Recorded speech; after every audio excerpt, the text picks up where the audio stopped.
This channel does not promote any violent, harmful, or illegal activities. All content provided by this channel is meant for an educational purpose only.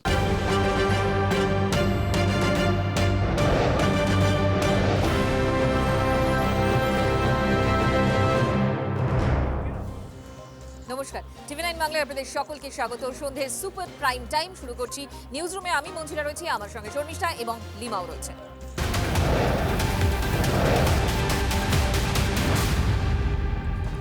এবারের বিধানসভা নির্বাচনে অবশ্যই hotspot এবং ভোটের ভর কেন্দ্র ভবানীপুর বলাই যায়, এবং সেখানে মমতা বন্দ্যোপাধ্যায় যিনি প্রার্থী, যিনি তৃণমূল সুপ্রিমো, তিনি বলছেন যে সেখানে নাকি প্রচারে বাধা পাচ্ছেন তিনি। এমনটাই দাবি করেছেন রিটার্নিং অফিসারকে আক্রমণ মমতা বন্দ্যোপাধ্যায়ের। এমনকি ভোটের দিন 3টে ওয়ার্ডে কেন্দ্রীয় বাহিনীকে দিয়ে ছাপ্পা ভোট করা হবে বলেও বিস্ফোরক অভিযোগ করেছেন তৃণমূল সুপ্রিমো তথা ভবানীপুরের প্রার্থী।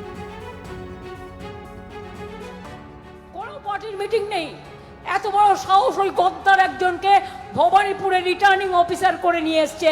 সে বলছে না, পারমিশন দেব না, আমি দেখব নির্বাচনের পরে তোমাকে বিজেপি গভর্নর করে না রাষ্ট্রপতি করে, এটাও আমি দেখে নেব।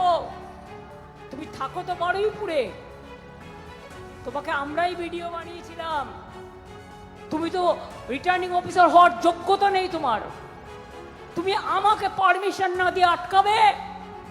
আমি মিটিং করব না, কিন্তু আমি চা খেতে তো যেতে পারি। কি মা বোনেরা, যে কোনো এরিয়ায় গিয়ে অ্যাজ এ ক্যান্ডিডেট আমি তো চা খেতে যেতেই পারি। তুমি আমার চা খাওয়া বন্ধ করো তো, সাহস থাকলে দেখব। বন্ধ করো, আমার মিটিং করার দরকার নেই।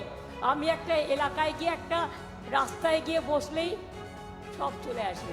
ইটের জবাব আমি পাটকেলে দিই। আবার বলছে ইলেকশনের দিন 3টে ওয়ার্ড বেছে নিয়েছে। 74 নম্বর ওয়ার্ড আমার কনস্টিটিউয়েন্সিতে, 77 নম্বর ওয়ার্ড আর 63 নম্বর ওয়ার্ড ফোর্স লাগিয়ে সেন্ট্রাল ফোর্সকে দিয়ে ছাপ্পা করবে। এমন ধাপ্পা দেব না, বুঝবে ঠেলা। ধোকার ডালনা খাওয়াবো আর বিচুটি পাতার ঝোল খাওয়াবো আর নিম পাতার চাটনি খাওয়াবো। তুমি আমাকে চেনো না, যেখানে তুমি গন্ডগোল করবে আমি গিয়ে হাজির হব। তুমি আটকাও আমাকে, আমাকে তুমি ব্যান করবে। আমাকে ব্যান করলে সারা ভারতবর্ষ, সারা পৃথিবী আমাকে দেখাবে। আমি ঘরে বসে সত্যাগ্রহ করব, আমার বাড়ির বারান্দায় বসে। সারা দেশে তোলপাড় হবে, সারা বিশ্বের তোলপাড় হবে। আর তোমাদের হল্লাবাজি, তোমাদের হুল্লোড় আর তোমাদের হল্লাবাজি, হল্লার দলকে আমি ঘরে ঢুকিয়ে ছাড়বো। এটা আমার প্রতিজ্ঞা, এটা আমার শপথ, এটা আমার অঙ্গীকার। মমতা বন্দ্যোপাধ্যায়ের বক্তব্য আপনাদেরকে শোনালাম। এই মুহূর্তে কেন্দ্রীয় প্রতিমন্ত্রী সুকান্ত মজুমদার আমাদের সঙ্গে রয়েছেন। সুকান্তবাবু, ভোটের একজন প্রার্থী, তিনি প্রচার করবেন, সেটাই স্বাভাবিক, কিন্তু প্রার্থী প্রচার করতে পারছেন না। এবং তিনি কোন প্রার্থী? তিনি তৃণমূল সুপ্রিমো মুখ্যমন্ত্রী মমতা বন্দ্যোপাধ্যায়। তিনি বলছেন ভবানীপুরে তিনি প্রচার করতে পারছেন, এবং শুধু তাই নয়, 3টে ওয়ার্ডে বাহিনীকে দিয়ে ছাপ্পা ভোটের আশঙ্কাও রয়েছে তার। কি বলবেন?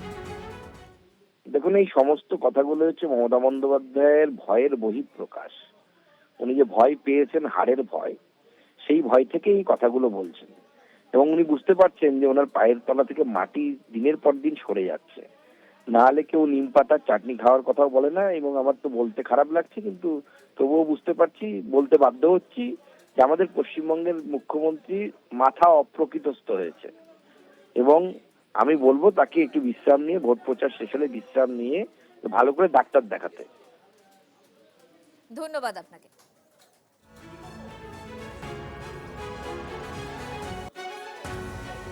এই ভাই,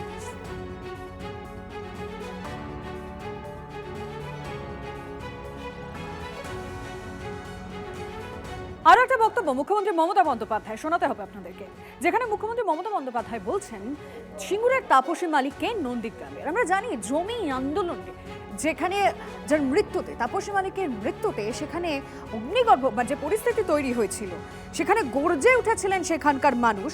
সেই তাপসী মালিককে নন্দীগ্রামের বললেন মমতা বন্দ্যোপাধ্যায়। যে যেখান থেকেই আসুন, যার যেখানেই থাকুন, সবার তালিকা, চন্দ্র সূর্য গ্রহ তারা সব লেখা আছে, নোট করা আছে। যে যেখানেই থাকুন, খুঁজে নিয়ে এসে বিচুটি পাতার নাড়ু তো খাওয়াবই, আজ আর কাল। বাংলায় না থেকে দিল্লিতে থাকবে, ওখানে দেখাও। আর একটা আছে বলির পাঠা, সিঙ্গুর দখল করেছিল, নন্দীগ্রামে তাপসী মালিক হত্যা থেকে জমি দখল করেছিল, তিনি হয়ে গেছেন এদের কেয়ারটেকার। নাম বলতে লজ্জা করে, হর্টিকালচারেও অনেক খেয়েছে। এদের আমি খুব ভালো চিনি, কিন্তু আমি একটু বেশি ভদ্রতা দেখি ফেলি, এটা আমার দোষ। কাজে এবার হবে বদলা, গণতন্ত্রের বদলা। অনেক সহ্য করেছি, আর নয়। মুখ্যমন্ত্রী মমতা বন্দ্যোপাধ্যায়ের বক্তব্য আপনাদেরকে শোনালাম। শিল্পী সমীর রায় এই মুহূর্তে আমাদের সঙ্গে রয়েছেন। সমীরবাবু, এই মুহূর্তে মমতা বন্দ্যোপাধ্যায়ের এক বক্তব্য শোনালাম, যেখানে জনসভা থেকে তিনি বলছেন তাপসী মালিক তাকে নন্দীগ্রামের বললেন, কি বলবেন? দেখুন, এগুলো তো আমরা অবাক হই না। আমাদের মাননীয় মুখ্যমন্ত্রী কাগজে লন্ডন বলে দেয়নি, এটাই তো বেশি, যে লন্ডনের তাপসী মালিক।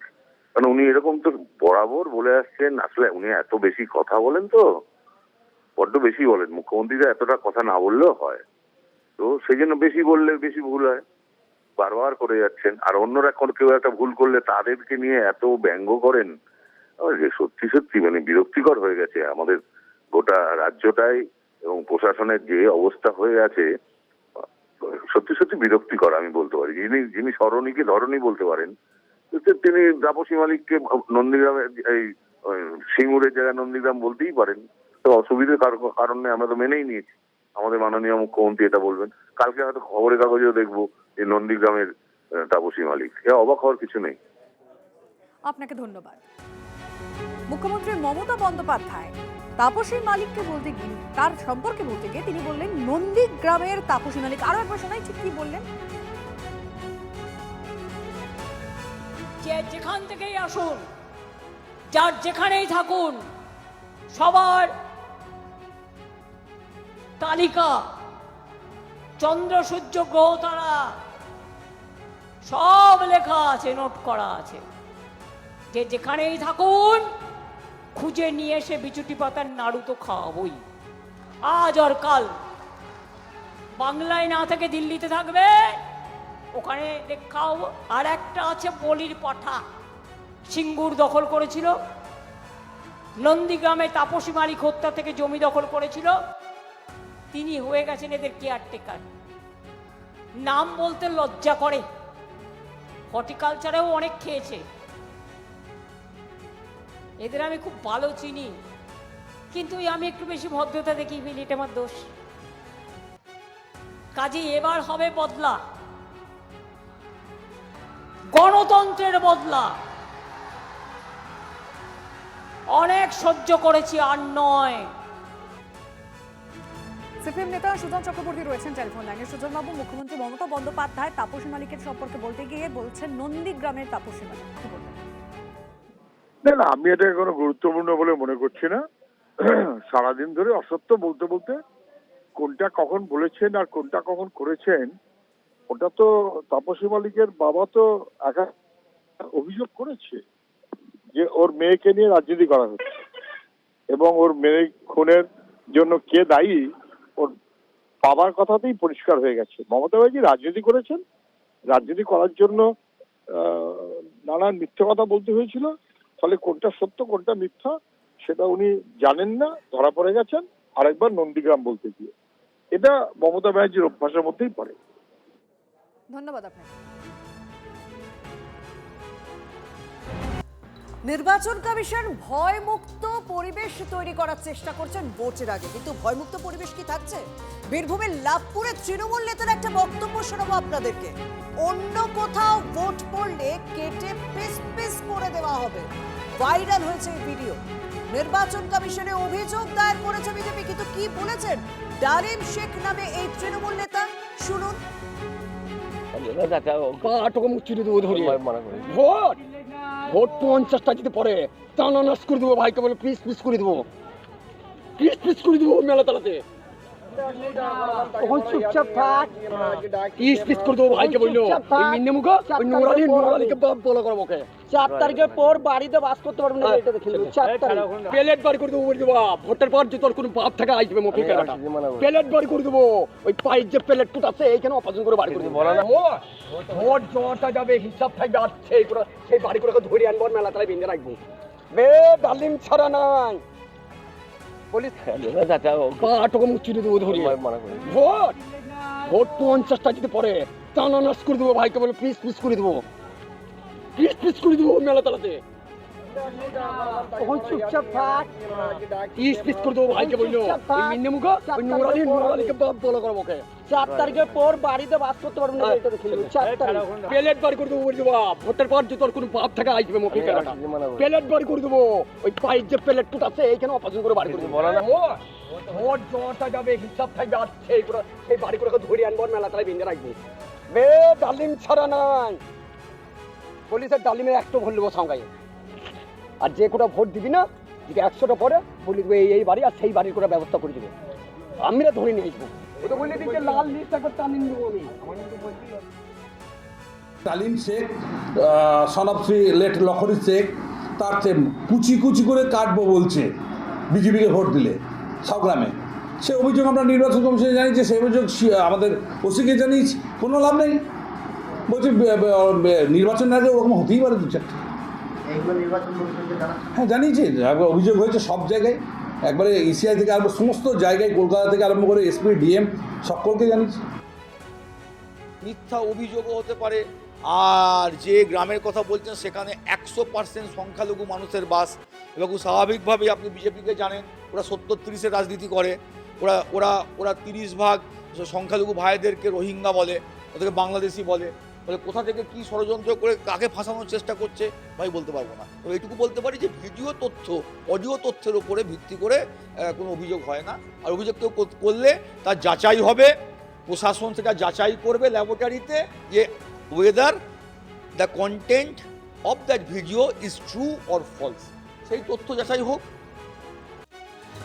প্রচারে একেবারে ঝড় তুলছেন হেভিওয়েটরা। অমিত শাহ তিনি আজ এসেছিলেন এবং উত্তরবঙ্গে ছিলেন, কার্শিয়াংয়ে ছিলেন। তৃণমূল কংগ্রেসের বিরুদ্ধে অপশাসনের অভিযোগ করলেন অমিত শাহ। বললেন ভোটের দিন গুন্ডামি করলে 5ই মে ঠাঁই হবে জেল, আর 5 তারিখের পর কোনো অশান্তি করলে উল্টো ঝুলিয়ে সোজা করার হুঁশিয়ারিও দিলেন কেন্দ্রীয় স্বরাষ্ট্রমন্ত্রী। सिंडिकेट परेशान कर रही है या नहीं कर रही है, जरा बताओ तो भाई। ममता के गुंडों का त्रास है या नहीं है? अरे जोर से बोलो, है या नहीं है ना? आप चिंता मत करो, सारे गुंडे कान खोलकर सुन ले। 5 तारीख के बाद किसी भी नागरिक को परेशान किया तो उल्टा लटका कर सीधा करने का काम। और भाइयों बहनों, 23 तारीख को डरना मत। और मैं ममता के गुंडों को भी कहना चाहता हूं, अगर अपनी खैर मनानी है तो 23 तारीख को पहाड़ वालों को हाथ मत लगाना, वरना 4 तारीख के बाद जेल की सलाखों के पीछे होंगे। जेल অমিত শাহ নিজেই তো লোকাল গুন্ডাদের ভাষায় কথা বলছেন। অমিত শাহ লোকেরাই তো গুন্ডামি করে বেড়াচ্ছেন, অমিত শাহ লোকেরাই তো ওসিকে হুমকি দিচ্ছেন, অমিত শাহ লোকেরাই তো বাইরে থেকে লোক ঢোকাচ্ছেন। এই গুন্ডামির ভাষা, বহিরাগত ঢোকানো, এগুলো তো অমিত শাহরা করছেন। যাদেরকে বাইরে থেকে ভুয়ো ভোটার পশ্চিমবঙ্গে ভোট দিতে পাঠাচ্ছেন, আমরা তো বারবার তাদের বলছি ভাই আপনারা এইসব পাল্লায় পড়বেন না। এখানে কোনো বুথে যদি ধরা পড়েন না, অন্য রাজ্যের ভোটার জাল কিছু নথি নিয়ে এখানে ভোট দিতে এসছেন বিজেপির কথায়, বাড়িতে বলে আসবেন, ফিরতে দেরি হবে, অসুবিধা হবে ফিরতে। আইন আদালত প্রশাসন আছে, এসব কাটিয়ে তো ফিরতে হবে। আরে আমরা রবীন্দ্রসঙ্গীত শোনানোর পক্ষে। মমতা বন্দ্যোপাধ্যায় 11 সালে রবীন্দ্রসঙ্গীত শুনিয়েছিলেন, কিন্তু রবীন্দ্রসঙ্গীতে তো এখন স্বরলিপি অনুযায়ী সেই পুরনো নিয়মটা নেই, ফলে রিমিক্স, ডিজের সঙ্গে এগুলো সব কিন্তু এবার শোনার জন্য তৈরি থাকতে হবে। যদি আপনারা এই ভাষায় কথা বলেন তাহলে আমরাও নতুন ধরনের একটা প্রেজেন্টেশনে রবীন্দ্রসঙ্গীত শোনাবো।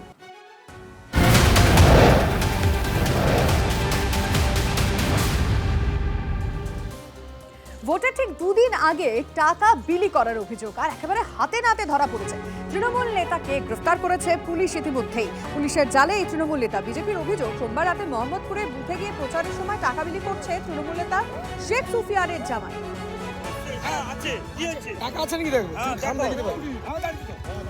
আমার পাড়া থেকে 1,85,000 টাকা ও তুলে নিচ্ছে। টাকা বিলি করতেছে নাকি? দেখ টাকা আছে, টাকা বান্ডিলে ঘুরিটি, বান্ডিলে ঘুরিটি। তুই পকেটে আমার হাত দিবি, তুই গায়ে হাত দিবি, আমার গায়ে হাত দিবি, তুই আমার গায়ে হাত দিবি, তুই আমার গায়ে হাত দিবি, তুই আমার গায়ে।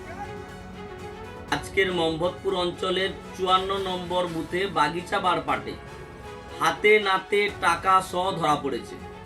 মহিলাদেরকে বাড়ি বাড়ি গিয়ে টাকার লোভ দেখাচ্ছে, কোথাও আবার শাসানি দিচ্ছে, হুমকি দিচ্ছে বিজেপিকে নয় তৃণমূলকে ভোটটা দিতে হবে, না হলে 2021-এর বিধানসভা নির্বাচনের পর যেমন চিল্লগ্রামের দেবব্রত মাইতির অবস্থা করেছিলাম তোদেরও স্বামীর সেই অবস্থা করব। পুলিশ এসে হাতে নাতে টাকা সহ ধরে ফেলেছে হাবিবুর ওরফে নানটুকে, তার সঙ্গে তার সাগরের এই পলাশ ভৌমিক, দুজনকে গ্রেপ্তার করে নিয়ে গেছে। 2026-এর নির্বাচন তৃণমূলের বিসর্জন, তৃণমূল জিততে পারবে না, 2026-এ বিজেপি আসবে। ভোটে জেতার জন্য বিজেপি তৃণমূল কর্মীদের গ্রেপ্তার করাচ্ছে, অভিযোগ করেছেন মমতা বন্দ্যোপাধ্যায়। অন্যদিকে ছাপ্পা ভোট এবং লোডশেডিং এর আশঙ্কাও করছেন তিনি। নন্দীগ্রামে 40 জনকে নোটিশ পাঠিয়েছে এনআইএ, দাবি তৃণমূল নেত্রী। বিজেপি নেতাদের কেন গ্রেপ্তার করা হচ্ছে না প্রশ্ন করেন তিনি। নাম না করে শুভেন্দুকেও নিশানা মমতা বন্দ্যোপাধ্যায়। নন্দীগ্রামের মানুষ তোমাদের আগের বারও ভোট দেয়নি, এখনো কোর্টে কেস পেন্ডিং আছে। মনে রেখো, অনেক ভাঙা মেশিন আছে। আমি মুখে ঝামা ঘষে দিতে পারতাম, কিন্তু ভবানীপুর থেকে ইলেক্টেড হওয়ার জন্য আমি আর প্রেশার দিইনি। এবারেও বলি, লোডশেডিং করে দেবে, ছাপ্পা ভোট করে দেবে। নন্দীগ্রামেই 40 জন লোককে নোটিশ পাঠিয়েছে এনআইএ। কেন বাবা, এই 6 বছর তুমি কি কুম্ভকর্ণের মতো ঘুমোচ্ছিলে? আজকে বলছো 1000 তৃণমূল কংগ্রেস কর্মীকে গ্রেপ্তার করতে হবে। বিজেপিকে আগে গ্রেপ্তার করুন, যারা ডাকাতি করেছে, যারা খুন করেছে, নিজের সিকিউরিটিকে হত্যা করেছে। আজকে ক্ষমতায় আছো তাই দুধে ভাতে আছো। 3 দিন আগে লোকসভায় মোদি সাহেব হেরেছেন, আগামী 26-এই মোদি সাহেবের পতন। তারপরে তুমি দুধে ভাতে থাকবে না বিচুটি ভাতে থাকবে, সেটা আমরা দেখিয়ে দেবো। স্পষ্ট অভিযোগ তৃণমূল নেত্রী মমতা বন্দ্যোপাধ্যায়। তিনি বলছেন ভোটে জিতে তৃণমূল কর্মীদের গ্রেপ্তার করা হচ্ছে। অন্যদিকে তিনি বলছেন ছাপ্পা ভোট, লোডশেডিং এর আশঙ্কা করেছেন। আমার সঙ্গে রয়েছেন কেন্দ্রীয় প্রতিমন্ত্রী সুকান্ত মজুমদার। কি বলবেন? নন্দীগ্রামে 40 জনকে নোটিশ পাঠিয়েছে এনআইএ এবং সেটা নাকি বিজেপি জয়লাভ করবে বলে এরকম ভাবে তৃণমূল কর্মীদের গ্রেপ্তার করা হচ্ছে, অভিযোগ করছেন তিনি। দেখুন, মাননীয় মুখ্যমন্ত্রী এখন চাপে পড়ে নানা অসংলগ্ন কথাবার্তা বলছেন, আপনারাও দেখেছেন। কখনো বলছেন নিম পাতার চাটনি খাওয়াবো, কখনো বলছেন ওনাকে প্রচার করতে দেয়া হচ্ছে না, এখন বলছেন নন্দীগ্রামে কেন এনআইএ এতজনকে নোটিশ করবে, অমুক করবে, তমুক করবে। মাননীয় মুখ্যমন্ত্রী নিজে কতজনকে বিগত 15 বছরে গাঁজা কেস দিয়েছেন বা তার লোকেরা গাঁজা কেস দিয়েছেন। অনুব্রত মণ্ডলের সেই বিখ্যাত ডায়লগ ক্যামেরার সামনে যে ওকে গাঁজা কেস দিয়ে ভিতরে ঢুকিয়ে দে। মুখ্যমন্ত্রীর মনে আছে কি এই পৃথিবীতে সবকিছুই সমান এবং বিপরীত প্রতিক্রিয়া হয়। বেশ, ধন্যবাদ। ভোটের আর মাত্র 2 দিন বাকি রয়েছে, তার আগে আপনাদেরকে দেখাবো কিভাবে গোষ্ঠী কন্দল প্রকাশ্যে এসেছে। সরাসরি আগে ছবিটা দেখাতে চাই। তার কাছে যাক না, টোটাল সিস্টেম অফ করা আছে, কোথাও কোনো সিস্টেম কাজ করছে না। যে ছবিটা আপনারা দেখতে পাচ্ছেন হরিশ্চন্দ্রপুরের তাজমুল ঘনিষ্ঠ তৃণমূল নেতার ভিডিও, যা ভাইরাল হয়েছে। তৃণমূল প্রার্থীর বিরুদ্ধে ভোট করানোর নির্দেশ অঞ্চল সভাপতির। আমি সুব্রত আমাদের প্রতিনিধির সঙ্গে কথা বলবো। সুব্রত, সেই ভিডিও সামনে আসার পর এবার কি বলছে তৃণমূল? দেখো, এই ভিডিও সামনে আসার পর থেকে কিন্তু চরম অস্বস্তির মধ্যে মালদা জেলা তৃণমূল। কারণ একেই তো শুধু হরিশ্চন্দ্রপুর নয়, মালদা জেলাতে বিভিন্ন বিধানসভাতে 12টা বিধানসভার মধ্যে অধিকাংশ বিধানসভাতে এই প্রার্থী নিয়ে প্রথম থেকেই কিন্তু একটা মানে ক্ষোভ বিক্ষোভ শুরু হয়েছিল, অন্তর্কলহ শুরু হয়েছিল, গোষ্ঠী গন্ডল শুরু হয়েছিল। এবং হরিশ্চন্দ্রপুরে সেটা আরো বেশি বাড়াবাড়ি। তাজমুল হোসেন যেহেতু সেখানকার বিধায়ক ছিলেন, তাকে সরিয়ে দিয়ে মতিবুর রহমানকে বহিরাগত, সে সেখানকার বাসিন্দা নয়, তার মূল ব্যবসা উত্তরপ্রদেশে, তো তাকে এনে দাঁড় করিয়ে দেওয়া হয়েছে, প্রার্থী করা হয়েছে। খুব স্বাভাবিকভাবে এই ক্ষোভটা তৈরি হয়েছিল প্রথম থেকে। তাজমুল হোসেন সহ বুলবুল খান সহ সেখানকার এলাকার সমস্ত তৃণমূল নেতারাই কিন্তু বসেছিল। পরে ধীরে ধীরে বুলবুল খানকে মাঝে মধ্যে দেখা গেল, কিন্তু তাজমুল হোসেনকে দেখা যায়নি। এবং অন্যান্য নেতা তারাও কিন্তু একেবারে বসেছিলেন, তাদের প্রচারে বিশেষ করে দেখাই যাচ্ছিল না। এক কথায় বলা যায় মতিবুর রহমান নিজের কিছু অনুগামী কিছু লোকজনকে নিয়ে তিনি প্রচার সারছিলেন। এরই মধ্যে কিন্তু এই ধরনের ঘটনা, যেটা একেবারে স্পষ্ট হয়ে গেল যে তারা ভেতরে ভেতরে অন্ধকার। ভাইরাল ভিডিও আমরা দেখিয়েছি, ধন্যবাদ।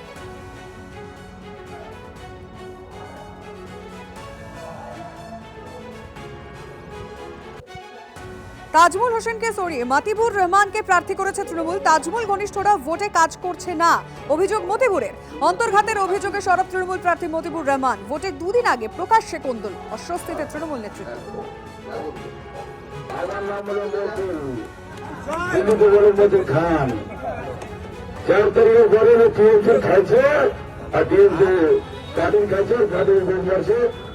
ছাড়া যাবে না বিলকুল।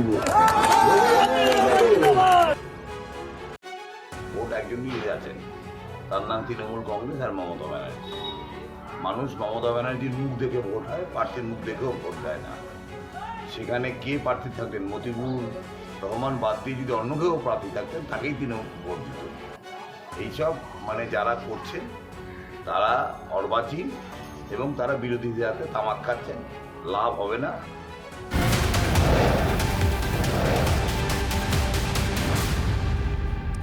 সারাদিন আরো একটা জায়গার দিকে আমাদের নজর ছিল, দাঁতন। ভোটের দুদিন আগেও রাজনৈতিক সংঘর্ষ, সেখানে একেবারে রক্ত ঝরলো। এবং সেখানে কি ঘটলো? বিজেপি প্রার্থী অজিত কুমার জানার উপর বাঁশ লাঠি নিয়ে হামলা, গাড়ি ভাঙচুর, পরপর বাইকে আগুন, রক্তাক্ত বেশ কয়েকজন বিজেপি কর্মী এবং অভিযোগ তৃণমূলের দিকে।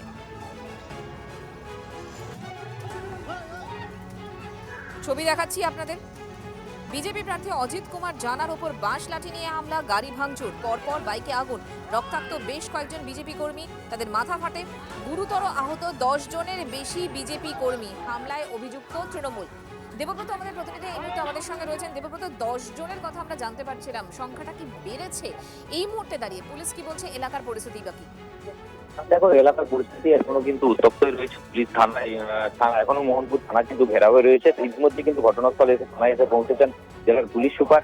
থানার ভেতরে প্রচুর পরিমাণে ফোর্স জমা করা হয়েছে এবং কেন্দ্রীয় বাহিনীর সদস্যরাও রয়েছেন। তবে বাইরে কিন্তু প্রচুর প্রমাণ রয়েছে, কারণ যে পরিমাণের যে অভিযোগ বিজেপি কর্মীদের মাধ্যমে কিন্তু বিজেপি কর্মী সমর্থকরা থানার বাইরে কিন্তু এখনো বিক্ষোভ দেখাচ্ছে। এবং যারা আহত হয়েছিলেন তাদেরকে 20-25 জনকে ইতিমধ্যে বালাসর, কোথাও কাউকে বা জলেশ্বর পাঠানো হয়েছে। এভাবেই কিন্তু আহতদের চিকিৎসা করানো হচ্ছে। এবং প্রার্থী তিনি কিন্তু যেহেতু নিজেও আহত হয়েছিলেন, আরো চিকিৎসা চলে হাসপাতালে। ইতিমধ্যেই ঘটনা পরিস্থিতি পর্যালোচনা করে গোটা এলাকা পরিস্থিতি পুলিশ মোড়ে ফেলা হয়। পরিস্থিতিকে দেবব্রত, ধন্যবাদ।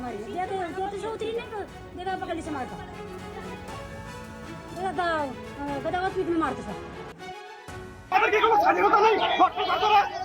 গণতান্ত্রিক রাজ্যে আমরা থাকি, কি পশ্চিম ভারতবর্ষের বাইরে না রাজ্য, বাংলাদেশ। বিজেপিরা মিছিল নিয়ে যাচ্ছিল, যাবার পরে আমরা দাঁড়িয়ে দেখছিলাম। দেখার পর থেকে তারা বলে জয় শ্রীরাম তোমরা বলো। না বলার পরে তারা আমাদের গ্রামে ঢুকে মারধর করে, আমার ছেলেকে, স্বামীকে, সবাইকে মারধর করে। দোকান একটা ভেঙে, গাড়ি 5-6টা ভেঙে দিয়েছে। আমাদের উপরে অত্যাচার করেছে পুলিশ প্রশাসন থেকে।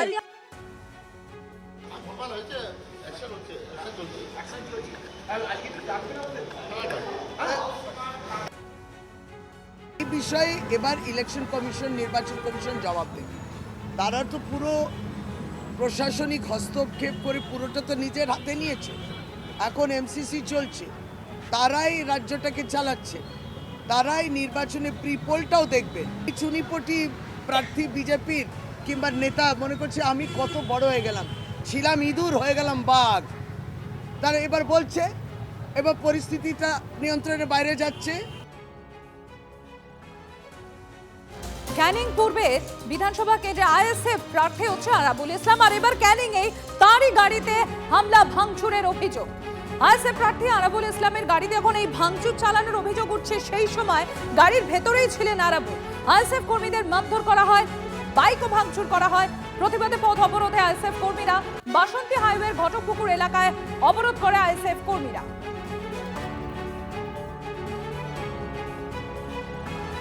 প্রমাণ হলো যে ওরা ওখানে সন্ত্রাস করে, ভোট করতে দেয় না, যারাই ক্যান্ডিডেট হয় তাদের উপরে আক্রমণ করে, নেতৃত্বের উপরে আক্রমণ করে। আজকে সেটা প্রমাণ হলো। আমি এতদিন বিশ্বাস করিনি, কিন্তু আজকে প্রমাণ হলো। আমার উপরে মেশিন গুলি দেখিয়ে আমাকে মেরে দেওয়ার চেষ্টা করেছে, আমার গাড়ি সম্পূর্ণ ভেঙে দেওয়া হয়েছে। আর ওখানে এই যে দুজনের নাম বললাম, হাফিজুল আর শাহজাহান, এদের হাতে ধারালো অস্ত্র ছিল আর মেশিন ছিল, মেশিন ছোট মেশিন, সবার হাতে মেশিন বড় ইয়ে ছিল, সেগুলো ওরা একদম তরোয়াল ছিল, এইরকম করে নিয়ে আসছে। এরা ছিল সব এরকম করে তরোয়ালগুলো নিয়ে আসছে, কিন্তু আমরা অল্পের জন্য বেঁচে গেছি। আমাদের দুজন কর্মী আজকে ফ্ল্যাগ লাগাচ্ছিল, আইএসএফ এর ফ্ল্যাগ। সেই অবস্থায় তাদেরকে প্রচন্ড মারধর করা হয়। এমতো অবস্থায় খবর পেয়ে ক্যান্ডিডেট সহ যারা আমাদের কর্মীরা, আইএসএফ এর কর্মীরা গেছিল, তাদেরকে পুলিশের সামনে, জীবনতলা থানার আইসির সামনে বেধড়ক মারধর করা হয়েছে। ক্যান্ডিডেটের গাড়ি ভাঙচুর করা হয়েছে এবং ক্যান্ডিডেটের ওপরে হাত ধরে তাকে সেই এলাকা ছাড়তে বাধ্য করা হয়েছে, তাকে গুলি করে দেওয়ার চেষ্টা করা হয়েছে এবং ক্যান্ডিডেট সেখান থেকে কোনো রকমে বেরিয়ে এসছে। আমাদের প্রায় 10 থেকে 12টা কর্মীর বাইক ভাঙচুর হয়েছে। উনি আরাবুল সমাজ বিরোধী, যে নোংরা খেলা আজকের ওখানে খেলতে চাইছে, এর পরিণামটা ভয়ঙ্কর হবে। ভাঙড়ে ক্যানিংয়ের মানুষকে পর্যন্ত 3-4টে লোককে মারধর করেছে র্যালির নাম করে। এটা অত্যন্ত নিন্দাজনক ঘটনা বলে আমরা মনে করি, আমরা তীব্র নিন্দা করছি। আরাবুল ইসলাম বলছেন সবকিছুই এই শওকত মোল্লা ভাঙড় থেকেই অসভ্য বর্বর, একটা বর্বর সম্পর্কে কথা বলি না। দ্বিতীয় দফার ভোটে রেকর্ড সংখ্যক বাহিনী থাকতে চলেছে। 142 আসনে কত বাহিনী থাকতে পারে এবং সব থেকে বেশি কোথায় বাহিনী থাকছে, সব ডিটেল শ্রাবন্তী সাহা জানাবেন। শ্রাবন্তী, দেখো, আটঘাট বেঁধে নামছে কমিশন এবং দ্বিতীয় দফায় মোট 2321 কোম্পানি কেন্দ্রীয় বাহিনী থাকছে। রাজ্য পুলিশ ব্যবহার করা হবে 38,297। আমরা যদি প্রত্যেকটি জেলার ক্ষেত্রে দেখি, সেখানে বিভিন্ন রকমভাবে বুথের ভাগ করা হয়েছে। প্রতি বুথে হাফ সেকশন কেন্দ্রীয় বাহিনী থাকছে। 3টে বুথ যেখানে, অর্থাৎ ধরা যাক একটা স্কুলে 3টি বুথ রয়েছে, সেরকম একটি জায়গায় থাকছে 1 সেকশন কেন্দ্রীয় বাহিনী। যেখানে 5টি বুথ, সেখানে 2 সেকশন কেন্দ্রীয় বাহিনী। অন্যদিকে 7টি বুথ হলে সেখানে 3 সেকশন কেন্দ্রীয় বাহিনী। একই সঙ্গে 11টি বুথ হলে, প্রচুর বড় স্কুল যদি এরকম হয়, সেখানে দেখা যাচ্ছে 4 সেকশন কেন্দ্রীয় বাহিনী থাকছে। 15টি হলে 5 সেকশন কেন্দ্রীয় বাহিনী। এবং কলকাতায় 2টি জায়গায় একই ভোট কেন্দ্রে 14টি করে বুথ থাকছে। 14টি করে বুথ যে শুধুমাত্র বড় জায়গায় গ্রামে এরকম থাকছে এমন নয়, কলকাতাতেও এরকম 14টি করে বুথ থাকছে। অন্যদিকে আমরা যদি প্রথম দফার নির্বাচনটা দেখি, তাহলে প্রথম দফার নির্বাচনে প্রায় 2407 কোম্পানি কেন্দ্রীয় বাহিনী আসছে, অর্থাৎ আটঘাট নামছে কমিশন। একই সঙ্গে সিসিটিভি ক্যামেরায় মুড়ে ফেলা হচ্ছে। প্রথম দফার নির্বাচনে কন্ট্রোল রুম থেকে যাবতীয় পরিচালনা করবেন। ধন্যবাদ। বাংলার নির্বাচন যে অত্যন্ত একটি অস্বাভাবিক ভাবে হচ্ছে, এটা পরিষ্কার। এবং প্রতিদিন প্রতিনিয়ত আপনি প্রশাসন, পুলিশ, আইএস, ট্রান্সফার, এই সবটার মধ্যে দিয়ে এবং তারপরে এত সিআরপিএফ নামানো, এই যে 2400 প্ল্যাটুন পৌঁছে গেছে পশ্চিম বাংলা। এত প্ল্যাটুন মণিপুরও পৌঁছয়, এত প্ল্যাটুন মণিপুরও পৌঁছয়নি যেটা পৌঁছেছে বাংলা নির্বাচনের জন্য। কেন ভোটের উৎসবটা ফেয়ার অ্যান্ড ফ্রি যেটা বলছেন মুখে, কিন্তু করছেন বিপরীত। আর বাংলায় কেন এইসব, বাংলায় কেন হচ্ছে, মানে প্রায় যেটা বুলডোজার চলে বিজেপি সরকারগুলোতে, প্রায় ইসিআই বুলডোজার চালাচ্ছে।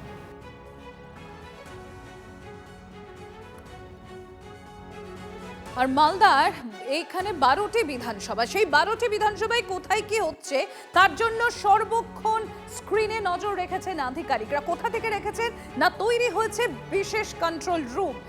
অবাধ এবং সুষ্ঠু ভোট করতে এই বিশেষ নজরদারি কমিশনের যেখানে তৈরি হয়েছে অত্যাধুনিক কন্ট্রোল রুম, সর্বক্ষণ স্ক্রিনে চোখ রয়েছে আধিকারিকদের। সমস্ত বুথ থেকে কন্ট্রোল রুমে আসছে লাইভ ফুটেজ। আর যেরকম আপনাদের জানাচ্ছিলাম, মালদার এই যে 12টি বিধানসভা কোথায় কি হচ্ছে সেখানে নজরদারি চালাচ্ছেন আধিকারিকরা। মালদার কমিশনের কন্ট্রোল রুমে TV9 বাংলা, মানে আমরা দেখুন। পোলিং স্টেশনে ক্যামেরা আছে, তো আমরা সব জায়গাতে নজর দিচ্ছি। যেখানে কিন্তু আগে কিছু হয়েছিল বা সেন্সিটিভ ছিল ওখানে একটু বেশি করে নজর দেওয়া হবে, কিন্তু সব পোলিং স্টেশনে ক্যামেরা আছে।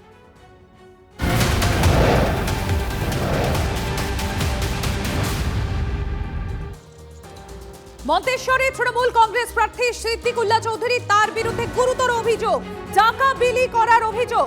কৌশিক রয়েছেন আমার সঙ্গে, আমি একবার কৌশিকের কাছে চলে যাবো। তার আগে ছবিটা দেখানোর জন্য পিসিআর কে অনুরোধ করব।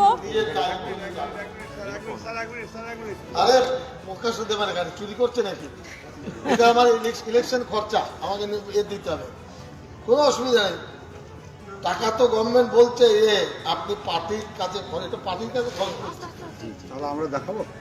পাস করার মতন অবস্থা নেই, টোটো করবেন, নিজের দায়িত্ব নিয়ে আসবেন, নিজের দায়িত্ব নিয়ে যাবেন। আরে মুখে শুনতে পারে গাড়ি চুরি করছে নাকি? এটা আমার ইলেকশন খরচা, আমাকে দিতে হবে, কোনো অসুবিধা নেই। টাকা তো গভর্নমেন্ট বলছে আপনি পার্টির কাছে, এটা পার্টির কাছে খরচ করছেন, তাহলে আমরা দেখাবো। কৌশিক রয়েছেন আমার সঙ্গে। কৌশিক, এ তো গুরুতর অভিযোগ, কারণ আদর্শ আচরণবিধি ইতিমধ্যেই লাগু হয়ে গিয়েছে এবং তারপরেও এই ছবি। দেখো, একদমই মন্তেশ্বর বিধানসভা কিন্তু তৃণমূল প্রার্থী সিদ্দিকুল্লাহ চৌধুরী, তার একটি ভাইরাল ছবি ইতিমধ্যে কিন্তু তাকে ঘিরে কিন্তু রাজনৈতিক চর্চা ইতিমধ্যে তুঙ্গে মন্তেশ্বরে। ছবিতে তাকে এক বান্ডিল টাকা নিয়ে কাউকে দিচ্ছে এমনই কিন্তু দেখা যাচ্ছে। যদিও কিন্তু ইতিমধ্যে এই ঘটনাকে কেন্দ্র করে এই স্টিল ছবি দিয়ে বিজেপি ওখানকার প্রার্থী তিনি নির্বাচন কমিশনের কাছে লিখিত অভিযোগও জানিয়েছেন। এবং তৃণমূল সূত্রে খবর যে মন্তেশ্বরে কুসুমগ্রামে মুখ্যমন্ত্রী যে সভা হয়েছিল দিন কয়েক আগে, তার ঠিক আগের দিনেই কিন্তু এই ছবি টাকা দেওয়ার মুহূর্তে তৃণমূলের জেলা পরিষদের যিনি সদস্য রয়েছেন মন্ডল আজিজুল, তিনি কিন্তু সিদ্দিকুল্লাহ চৌধুরীকে আপত্তি জানাচ্ছেন, একদম বোঝা যাচ্ছে কিন্তু এই ভিডিওতে। সেই সময় মন্ত্রী তাকে ধমক দিয়ে বলছেন যে চুরি করছি নাকি, এটা ইলেকশনে খরচের জন্য টাকা, আমাকে হিসাব দিতে হয়। এমনই কিন্তু একটি ছবি ও ভিডিও কিন্তু ইতিমধ্যে সোশ্যাল মিডিয়ায় ভাইরাল। অন্যদিকে কিন্তু এখনো পর্যন্ত কোনো প্রতিক্রিয়া পাওয়া যায়নি সিদ্দিকুল্লাহ চৌধুরী। কৌশিক, তুমি একটু সঙ্গে থাকো, আমি আরো একবার সেই ভিডিওটা দেখানোর জন্য অনুরোধ করবো পিসিআর কে। দেখুন একবার। নিজের দায়িত্ব নিয়ে আসবেন, নিজের দায়িত্ব নিয়ে যাবেন। আরে মুখে শুনতে পারে গাড়ি চুরি করছে নাকি? এটা আমার ইলেকশন খরচা, আমাকে দিতে হবে, কোনো অসুবিধা নেই। টাকা তো গভর্নমেন্ট বলছে আপনি পার্টির কাছে, এটা পার্টির কাছে খরচ করছেন, তাহলে আমরা দেখাবো। পাস করার মতন অবস্থা নেই, টোটো করবেন, নিজের দায়িত্ব নিয়ে আসবেন, নিজের দায়িত্ব নিয়ে যাবেন। আরে মুখে শুনতে পারে গাড়ি চুরি করছে নাকি? এটা আমার ইলেকশন খরচা, আমাকে দিতে হবে, কোনো অসুবিধা নেই। টাকা তো গভর্নমেন্ট বলছে আপনি পার্টির কাছে, এটা পার্টির কাছে খরচ করছেন, তাহলে আমরা দেখাবো। পাস করার মতন অবস্থা নেই, টোটো করবেন, নিজের দায়িত্ব নিয়ে আসবেন, নিজের দায়িত্ব নিয়ে যাবেন।